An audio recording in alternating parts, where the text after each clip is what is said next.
This isn't the kind of thing you admit out loud, but I stole something from the only person who truly trusted me. And until tonight, I've never told a single soul. Tire 1. The friend I thought I'd keep forever. I don't remember the first words we said to each other, but I remember the feeling. It was the start of 10th grade. I had just moved to Toronto from a small town that barely made it onto the map. And she, Emma, had that kind of smile that made a room feel less like a battlefield and more like somewhere you could breathe. The kind of presence that said, "You're okay here." I didn't have many of those in my life back then. She sat next to me in English class. Her hair smelled like mint and notebook paper. We both hated Shakespeare, loved cinnamon bagels, and laughed too hard at the wrong moments. By October, we were spending our lunch hours in the music room, sitting on the floor, eating sunflower seeds out of the same crinkled plastic bag.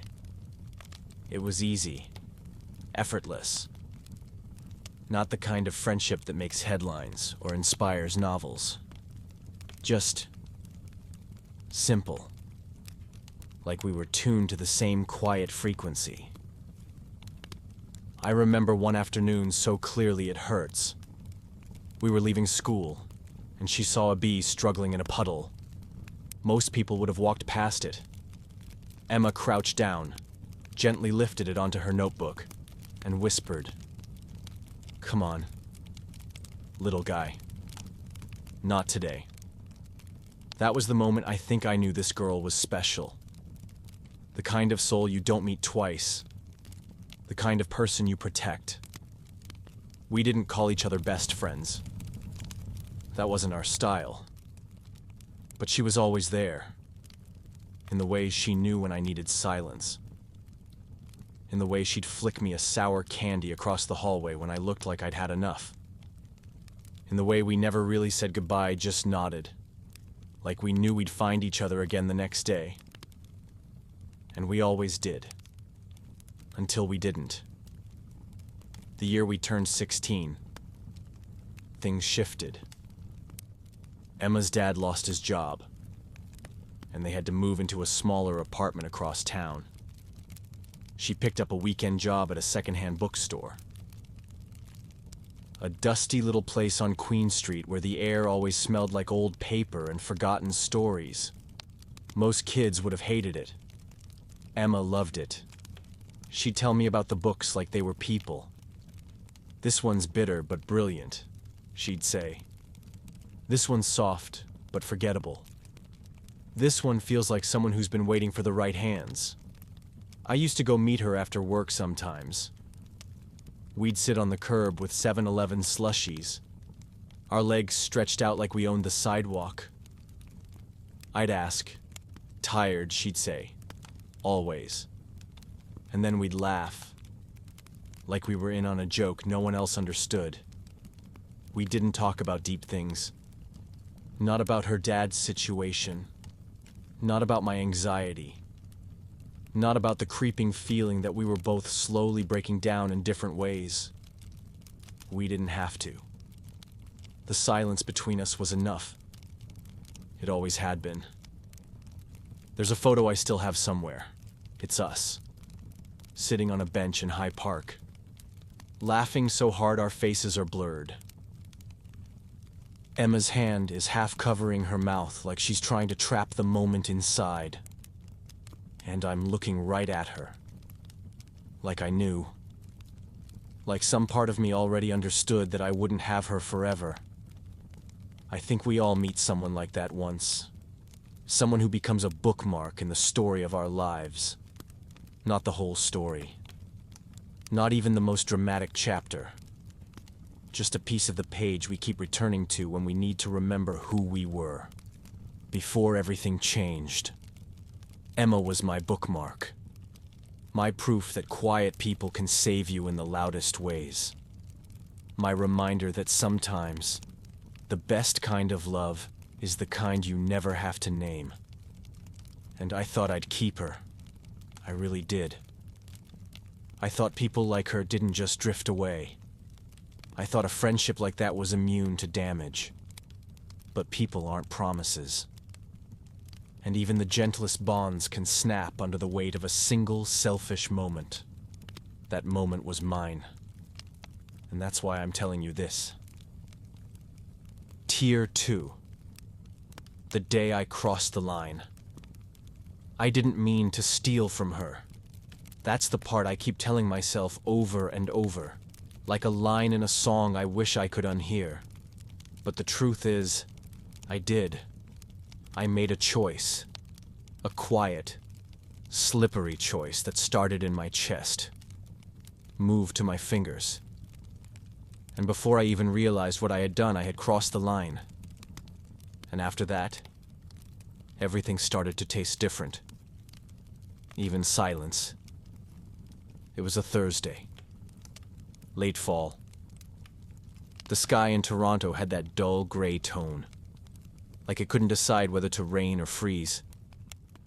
I remember the wind, it wasn't harsh, just steady. The kind of wind that makes you zip your jacket up a little higher, but still leave your hands exposed. Emma had asked me to stop by the bookstore after school. She wanted help restocking the poetry shelf before closing. She had this habit of rearranging the books by mood, not by title or author. People shop for feelings, not names, she once told me. That day, she handed me a stack of worn spines and said, "Can you find the ones that feel like loneliness?" But not in a sad way. I laughed, but I got it. With Emma, I always got it. The store was quiet. The kind of quiet that holds itself together, like it doesn't want to bother anyone. There was a little heater humming behind the counter and a lamp in the corner that flickered every so often like it had its own heartbeat. I shelved the books.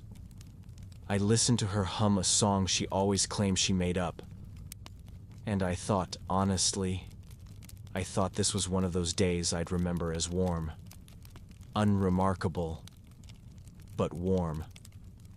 And then she left the register open. That was all. She was called into the back office by the manager, and she left the drawer cracked, the bills stacked like soft paper promises. I could see the 20s. Crisp. Unfolded. The kind of money that felt too clean to belong in a second-hand store. I didn't need the money. That's what makes it worse. I wasn't desperate. I wasn't starving.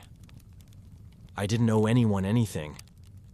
I just wanted what I don't even know. Maybe I wanted to feel bold for once. Maybe I wanted to know what it felt like to take without asking. Or maybe I was just angry at how small I felt all the time next to her, next to the world, next to my own expectations. I didn't plan it. I didn't think about it. I didn't weigh the consequences. I just did it. 2 bills. Folded fast. Slipped into my sleeve like a reflex I didn't know I had. And the moment I did it, the air shifted. The room didn't change. No alarms. No footsteps. No judgment. But inside me, something cracked. And I swear I could hear it. When Emma came back, she didn't notice anything. She smiled, talked about how she might dye her hair, asked if I wanted to go get fries before catching the bus. I said yes. I smiled back. And that smile. God. That smile felt like it didn't belong to me anymore. Like it was a mask I had borrowed from a better version of myself. A version I had just stolen from. We walked down Queen Street like we always did. She was rambling about a customer who tried to pay with marbles. I was nodding, laughing in the right places, but my thoughts kept circling like buzzards over a dead truth. I had taken something from her. Not just the money. Not just the trust. I had taken the part of me that felt worthy of her friendship. And even though she didn't know it, I did. And that made all the difference. That night, I went home and stared at the 2 bills. I hadn't even unfolded them. They were still warm from being pressed against my skin all afternoon. I held them like they were evidence. Not of a crime, but of who I was becoming. I wanted to put them back. I fantasized about slipping into the bookstore early, before opening, sliding them into the drawer and walking out like nothing had happened. But I didn't. I folded them tighter, and I hid them in a book I knew I'd never read. I wish I could tell you that I used the money for something meaningful, something that, at the very least, might justify the guilt. But I didn't. I bought snacks, a new hoodie, cheap things that didn't taste right, things that felt cursed the second I touched them. Every time I wore that hoodie, it felt like I was wearing a lie. Like the threads were whispering what I had done, and yet I said nothing. Emma never asked, never noticed, at least, not that I knew of. And that's what haunted me more than anything. Because if she had known, if she had confronted me, screamed, cried, I think I could have survived it. I think I could have earned it. But she didn't. She just kept showing up. Kept being kind. Kept laughing at my dumb jokes. Kept trusting me in the little ways that matter. And with every act of faith, I fell deeper into the space between who I was and who she thought I still was. Have you ever been loved by someone who doesn't know they shouldn't anymore? It's devastating. It's like watching someone hug a ghost. I started pulling away, not in big ways, just slower replies, less eye contact, fewer shared silences. I told myself I was busy, tired, distracted, but the truth is, I couldn't stand to be around her light anymore. Not when I knew I had smudged it with my shadow. And still, she never asked why. She just accepted it. That's who Emma was. She didn't chase people. She didn't demand explanations. She gave you space, even when you didn't deserve it. That was the last gift she gave me. Space to leave. And I took it. I stopped going to the bookstore. I stopped showing up after school. I stopped answering texts. Not in one big goodbye, but in 100 small disappearances. And just like that, a friendship that had felt eternal dissolved into nothing more than a memory I couldn't touch without bleeding. I crossed the line that day in the bookstore. Not just the line between right and wrong, but the line between me and the version of me Emma believed in. And once you cross that line, there's no map back. You walk differently. You speak differently. You smile. But it never reaches the places it used to. Because deep down, you know. You know what you've done. And worse, you know what you've lost. Tier 3. Guilt that grew in silence. Time didn't stop after I stole from Emma. That's the part that felt the strangest.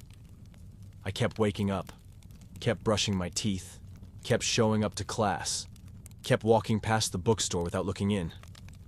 Life moved on, but I didn't. Not really. Outside, I was the same quiet, functional, invisible in the ways I had always been. But inside, I had changed, subtly at first. Like a coat that fit a little too tightly around the shoulders. Like a mirror that showed just enough of yourself to remind you of what you were hiding. I began to feel misaligned, like I was walking in someone else's shoes, living in someone else's skin. Emma never confronted me, and so, in the absence of consequences, my guilt began to stretch its legs. It wasn't dramatic. It didn't scream. It whispered. It whispered in moments that should have felt normal. It whispered during class, when I caught myself smiling at something and immediately felt like I wasn't allowed to. It whispered when someone mentioned her name. It whispered at night, when my room was dark, and I wasn't even thinking about her until I was. It grew.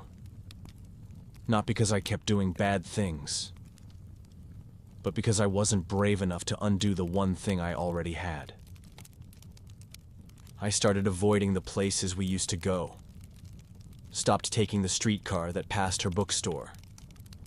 Stopped listening to songs she liked. Even stopped eating sunflower seeds, the salted kind we used to split every lunch hour. I was cutting her out. But more than that, I was trying to cut out the version of me that had failed her. The version of me that made the choice. But you can't surgically remove guilt. It's not a tumor. It's not a splinter. It's something that seeps. It leaks into how you look at yourself, how you treat other people, how you let yourself be loved. I found myself pulling away from others too. Not just Emma. I stopped opening up. Started answering questions with short, clipped phrases. Smiled less. Laughed carefully. As if joy might draw attention to a crime no one even knew had been committed. It was exhausting, pretending I wasn't carrying it. And yet, I carried it everywhere. There's something cruel about guilt with no witness, no punishment, no confrontation. Just you, alone with what you've done. It makes everything feel surreal. Like you're in a movie where you're the only one who knows you're acting. One time, months later, I saw Emma on the sidewalk. She was with someone new, someone I didn't recognize. They were laughing.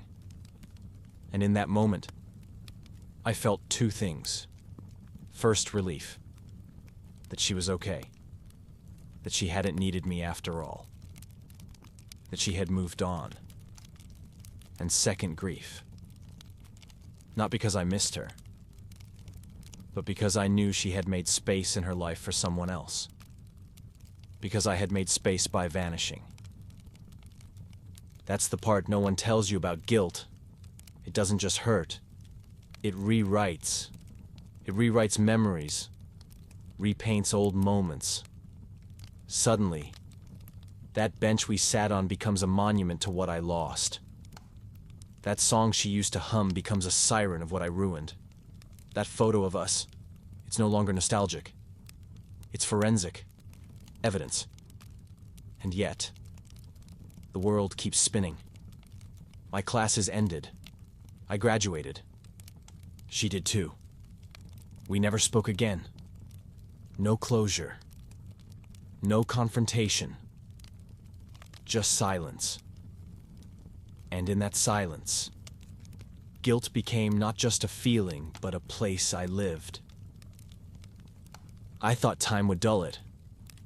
That one day, I'd forget. That my brain would make room for new mistakes, new regrets, and this one would sink to the bottom. But instead it crystallized. It became sharper with age. Because I grew up, I matured. I learned about the weight of integrity, about the currency of trust, about the fragility of kindness.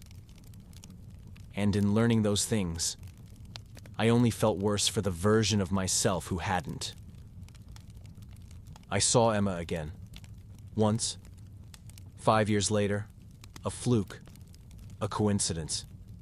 A cosmic gut punch. I was walking out of a coffee shop near the university, and there she was, across the street, holding a reusable tote bag. Hair longer. Smile. Exactly the same. She didn't see me. Or if she did, she didn't show it. She walked past, and I just stood there, coffee cooling in my hand, heart crashing inside my chest like a broken metronome. I didn't follow her. Didn't call out. Didn't do any of the things you imagine doing in the years after a friendship dies. Because I knew. Some things you don't get to fix. Some things you just carry. That night, I went home and pulled out the book. The one I had hidden the money in. It was still there. I hadn't touched it in years. Hadn't even opened it. But the money was still folded inside. Crisp. Untouched. Silent. Like a wound I had sealed, but never cleaned. I held it.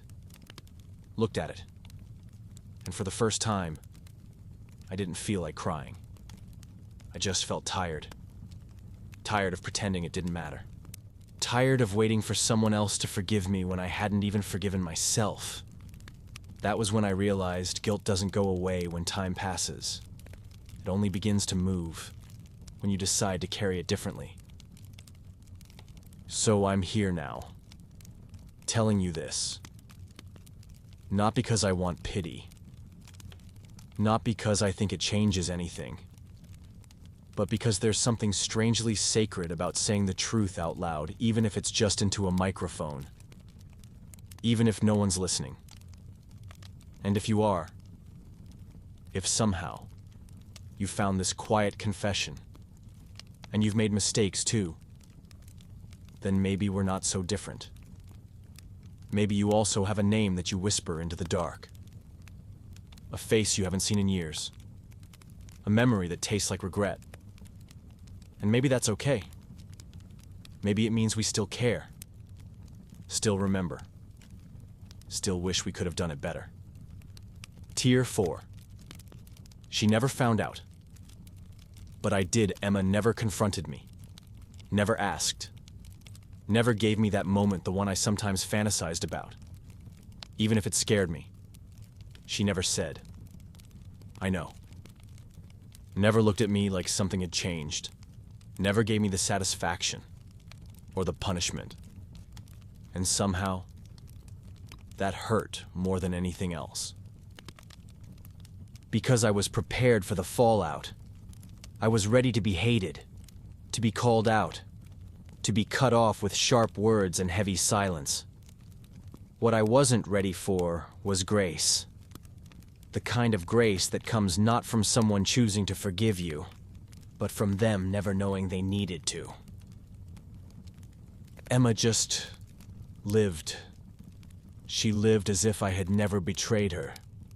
She walked through her days with the same gentle presence, the same soft laughter, the same kindness in her voice when she greeted me on the rare occasions we still crossed paths. She never flinched, never shifted her weight like she was unsure of me, never changed the way she said my name. That's how I knew she didn't know. Not fully. Maybe she sensed something. Maybe she chalked it up to distance, to change, to life pulling us apart like it does with so many high school friendships. But she didn't know. And that was the real sentence I carried. Because when someone doesn't know what you've done, they continue treating you like the person you were before you did it. They keep handing you kindness. Keep trusting your smile. Keep letting your presence be a safe place in their day. And every time that happens, every time they give you softness, you realize you've turned it into guilt. That you've weaponized their grace even if you never meant to. It's a strange kind of prison. One where the bars are made of all the things you never got punished for.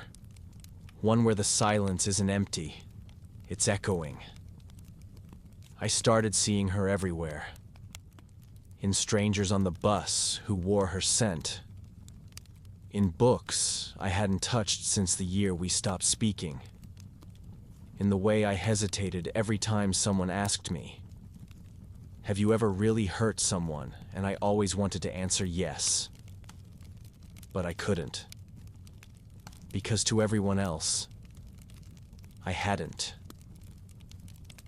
There's a specific kind of ache that comes from being guilty without a sentence.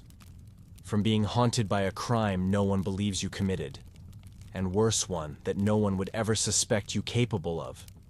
Because I didn't look like someone who would do that. I didn't carry myself like a thief. I wasn't desperate. Wasn't wild. Wasn't broken in ways people could see. I just made one choice. And I paid for it not in consequences, but in distance. In disconnection.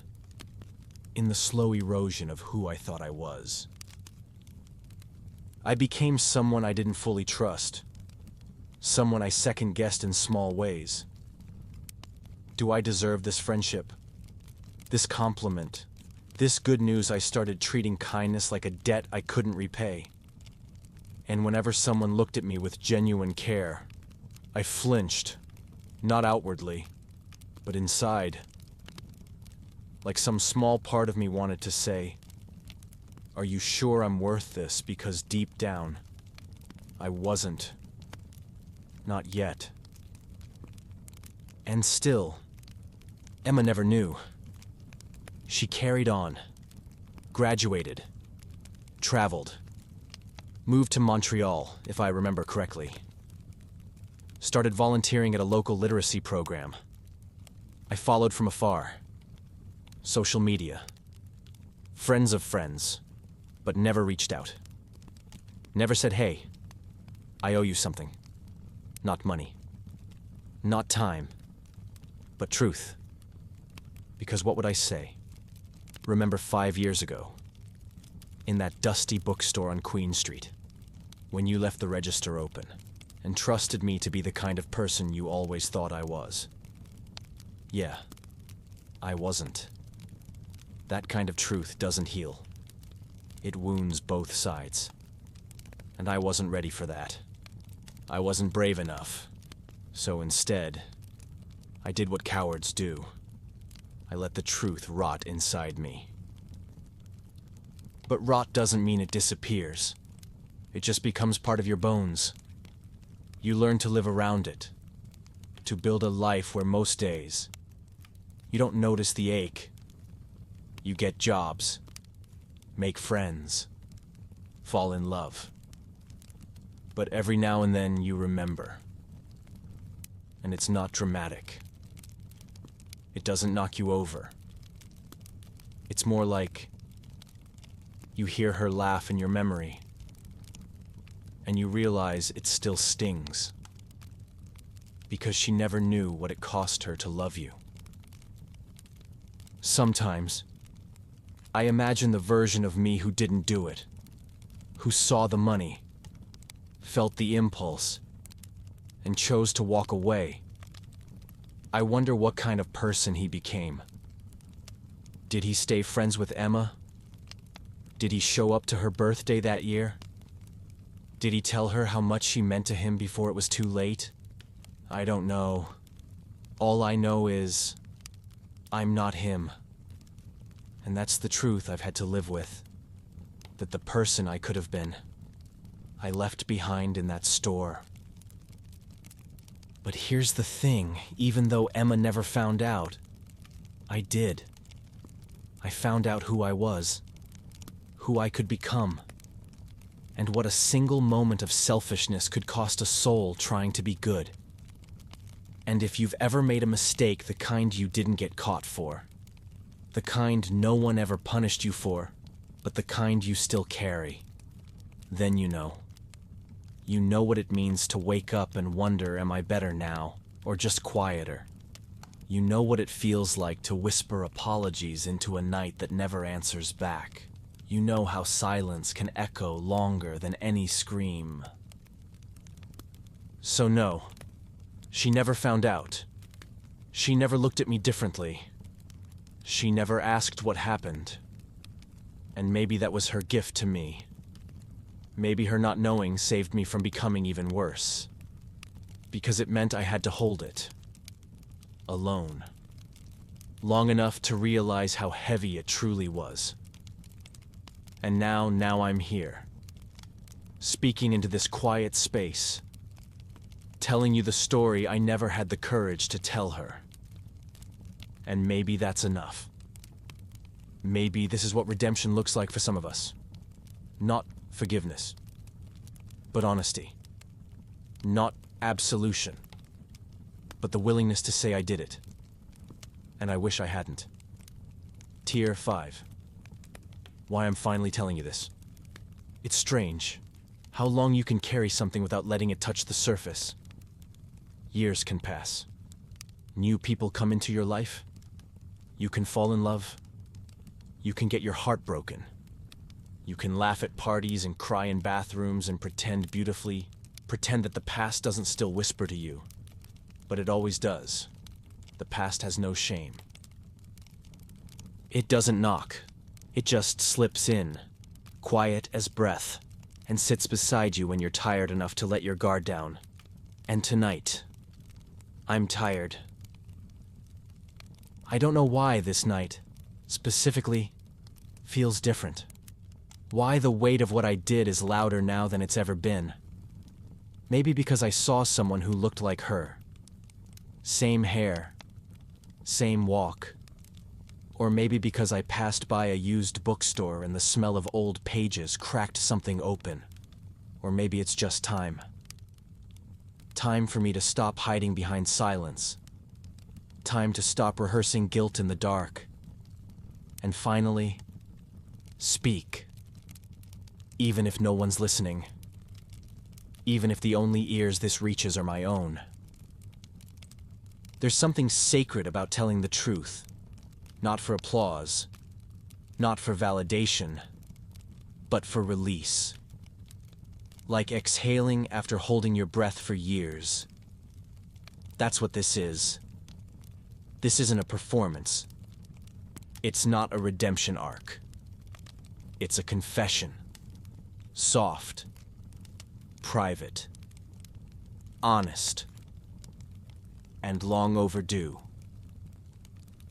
I'm not the person I was back then, but I'm also not innocent. There's no reset button. No way to undo the moment my fingers reached into a drawer that wasn't mine. But maybe there's power in owning it. Not to erase it, but to carry it differently. To look at yourself fully and say yes. I did that. And I still want to become someone better. I think part of me always hoped Emma would somehow find out, not from someone else, not from a cruel twist of fate, but from me. That one day, I'd send her a letter, or leave a voicemail, or bump into her on a quiet street and finally say, "You never knew, and I never said. But I need to tell you the truth. But life isn't a movie. And some stories don't get second chapters. Some people walk out of your life before you're brave enough to speak. So I speak now. Not to her. To you. To whoever is still here, still listening. Because I think you understand. Maybe you've made mistakes too. Maybe you've hurt someone who never knew. Or maybe someone hurt you and they never apologized. Either way, you know what it means to carry silence. You know how heavy it is, how loud it gets at night. And maybe hearing this, maybe knowing that someone else also carries an invisible weight makes yours feel a little less lonely. I don't expect forgiveness. Not from her. Not from you. Not even from myself. but I do believe in the quiet magic of honesty. I believe in saying things aloud even when there's no one there to answer. Because sometimes, truth is its own kind of closure. Not the dramatic kind. Not the cinematic, slow motion kind. But the soft kind. The whisper at 2 a.m. kind. The I can finally sleep kind. So this is my whisper. This is my truth. I stole from my best friend. And I lost more than I ever took. I lost trust. I lost myself. I lost the version of me who knew how to sit beside someone without shame. But I've also gained something. Not pride. Not peace. But presence. I'm here now. Fully. No longer hiding behind a story I refuse to tell. And maybe that's enough. Maybe. Sometimes, telling the truth is the most we can do. So, if you're out there carrying something like I did, something small, but sharp, something no one else knows, something that whispers when the world gets quiet, I hope you find a way to let it breathe. Tell someone. Write it down. Or maybe, whisper it to the dark like I just did. You don't need an audience. You just need the courage to stop pretending. Because truth doesn't need to echo. It just needs to be said. And I've said mine. Finally. Fan 1. Kiyuk toi tho au and tin. On a vintage photo of 2 young boys laughing on a Toronto sidewalk in the golden sunset. Cinematic light and soft focus. An old baseball glove lying in a dusty garage. Warm afternoon light streaming through a window. A cozy living room in Toronto during the 90s. 2 kids playing video games on an old CRT TV. 2 boys riding bikes down a suburban Toronto street. Autumn leaves gently falling around them.